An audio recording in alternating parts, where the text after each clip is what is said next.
Assalamualaikum warahmatullahi wabarakatuh. Kami dari kelompok 5 akan membahas materi tentang transformasi kesebangunan pada bab ke-14 mata kuliah geometri transformasi. Sebelumnya perkenalkan, nama saya Tirmaida Syayanti sebagai moderator sekaligus pemateri pertama. Selanjutnya rekan saya Rizka Surya sebagai pemateri kedua, kemudian Rinia Sari Oktavia sebagai pemateri ketiga, Indah Sylvia sebagai pemateri keempat, dan Wilna Aulia sebagai pemateri kelima. Langsung saja, pada bab 14 transformasi kesebangunan, pada poin pertama membahas tentang definisi dan sifat-sifat. Pada bab sebelumnya kita telah mempelajari macam-macam transformasi yang berupa suatu isometri, yaitu suatu transformasi yang mengawetkan jarak. Pada bab ini kita akan mempelajari transformasi yang mengubah jarak. Transformasi ini dinamakan suatu transformasi kesebangunan. Oke, definisi dari suatu transformasi yang dilambangkan dengan T adalah suatu transformasi kesebangunan atau disingkat dengan kesebangunan apabila ada sebuah konstanta K lebih kecil dari 0 sehingga untuk setiap pasang titik P, Q, jarak P aksen kali Q sama dengan K dikali P dikali Q dengan transformasi P sama dengan P aksen dan transformasi Q sama dengan Q aksen. Apabila K sama dengan 1, maka transformasi tersebut adalah sebuah isometri. Selanjutnya yang akan dijelaskan oleh Rizka Surya, padanya disilakan. Teorema 14.1 sebuah kesebangunan T. 1. Memetakan garis pada garis. Yang kedua, mengawetkan ukuran sudut. Yang ketiga, mengawetkan kesejajaran. T sebuah garis, misalkan A elemen dari T, B elemen dari T, dua titik berbeda, akan dibuktikan bahwa T kali T sama dengan dari garis AB. Untuk ini akan dibuktikan T kali T, AB, dan dari garis AB kurang dari atau sama dengan T kali T. Pilih sebuah titik P elemen dari T. Apabila P terletak antara A dan B, maka AP ditambah PB sama dengan AB. Jika dari garis A sama dengan TA, dari garis B sama dengan TB, dari garis P sama dengan TP, maka dari garis AP ditambah dari garis PB sama dengan K dikali AP ditambah K dikali PB sama dengan K dikali AP ditambah PB sama dengan K dari garis AB. Tambah dengan KAB, maka dari garis AP ditambah dari garis PB sama dengan dari garis AB. Jadi dari garis P terletak antara dari garis AB, yang berarti bahwa dari garis A, dari garis P, dari garis B itu segaris. Yang kedua, andaikan diketahui sudut ABC dan T dikali sudut ABC sama dengan sudut A garis ABC, maka garis AB sama dengan K dikali AB, garis BC sama dengan KBC, garis AC sama dengan K dikali AC. Akibat dari sifat tersebut ialah bahwa oleh kesebangunan T, dua garis yang saling tegak lurus tetap tegak lurus.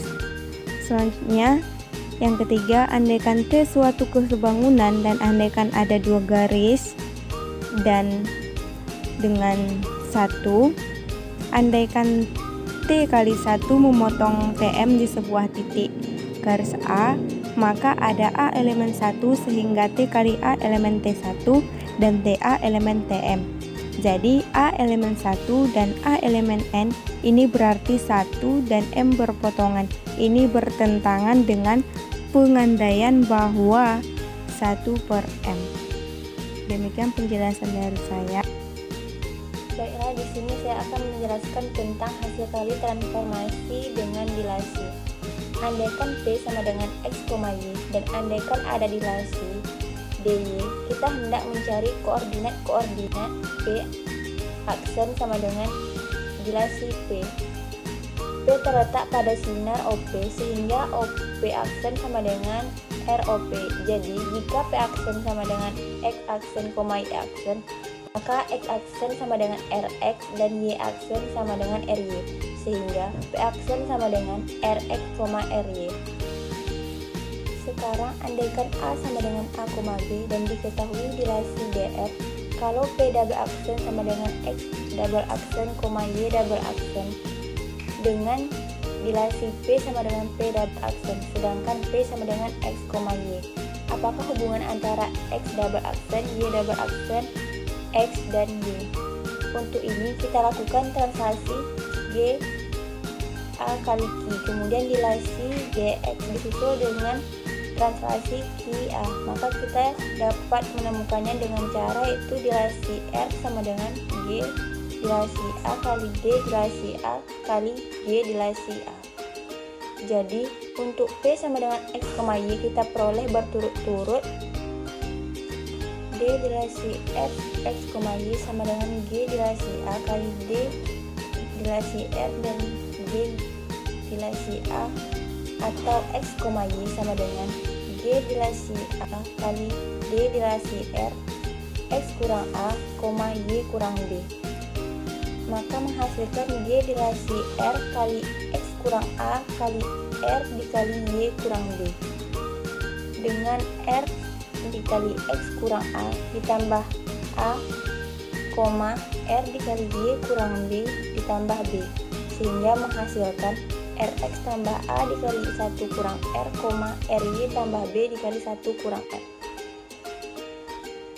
Teorema 14.2 yaitu apabila dilasi R sebuah dilasi dengan A sama dengan A, B dan P sama dengan X, Y, maka dilasi RP sama dengan RX tambah A dikali 1 kurang R, RY ditambah B dikali 1 kurang R. Sebaliknya, padanan TP sama dengan RX tambah C, RY tambah D untuk P sama dengan X, Y dengan 1 besar dari 0 dan R tidak sama dengan 1 adalah suatu transformasi dan merupakan suatu dilasi. Pusat dilasi ini dapat ditentukan sebagai berikut. TP sama dengan RX ditambah C per 1 kurang R dikali 1 kurang R, RY ditambah D per 1 kurang R dikali 1 kurang R. Dengan demikian, pusat dilasi tersebut adalah di titik A. A sama dengan C per 1 kurang R, D per 1 kurang R. Hasil kali 2 dilasi adalah sebuah dilasi. Bukti andaikan diketahui dilasi DA kali R dan DB kali S, kita pilih sebuah sistem koordinat. Kita pilih sebuah sistem koordinat ortogonal dengan A, B sumbu sebagai sumbu X dan titik asal kita pilih di A. Andaikan B sama dengan B0 dan A sama dengan 0,0, jika P sama dengan X dan Y, maka DA kali R sama P sama dengan RX, RY dan DB0 P sama dengan SX ditambah B kali 1 dikurang 5 SY. Jadi D kali 0 dan DAR P sama dengan DB kali 0 kali RX RY sama dengan SRX tambah B kali 1 dikurang S dikali S RY. Apabila RS X1 kita dapat menulis DBS DAR P sama dengan RS X tambah B1 per S per 1 kurang RS dikali 1 dikurang RS dikali RS dikali Y. Jadi hasil dari DB0 dan DBAR adalah suatu dilasi dengan pusat C sama dengan B kali 1 dikurang S per 1 dikurang RS dikali 0. sehingga hasil kali dilasi berpusat di C dengan faktor skala RS. Kalau RS sama dengan 1 dan A tidak sama dengan B, maka B tidak sama dengan 0. Kalau P sama dengan XY, kita peroleh DBS dan DARP sama dengan X tambah B. DBS kali DAR P sama dengan X tambah B dikali 1 dikurang S dikali Y. Ini berarti bahwa DBS dan DAR adalah suatu translasi dengan arah yang sejajar dengan garis AB sudut. Akibatnya, yang pertama, jika kalau DAR dan DBS dengan A tidak sama dengan B, maka DABS dan DAR adalah sebuah dilasi. DCRS dengan C sama dengan AB apabila RS tidak sama dengan 1. Apabila RS sama dengan 1, maka hasil kali dua dilasi itu hanya suatu translasi yang sejajar dengan AB sudut. Akibat kedua, jika diketahui DAR dan DAS, maka DAS dan DAR adalah suatu dilasi. Apabila RS sama dengan 1, maka hasil kali ini adalah transformasi identitas.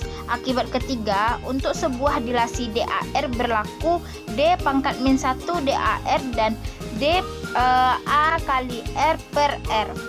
Apabila diketahui dua dilasi DAR dan DBS, bagaimana menentukan pusat dilasi hasil kali dua dilasi tersebut? Untuk ini misalkan P sama dengan DBS kali DAR, P sama dengan DCRS. P menurut uraian di atas, C bilangan AB dan C bilangan P. Jika C adalah tidak titik potong AB dan P, di sini P dapat dipilih sebarang. Kemudian P dapat kita lihat pada buku halaman 189 pada teorema 1.4.3 pada gambar 1.4.1 di atas telah kita lakukan bahwa hasil kali dua dilasi adalah suatu dilasi atau suatu translasi. Apabila suatu dilasi dikalikan dengan sebuah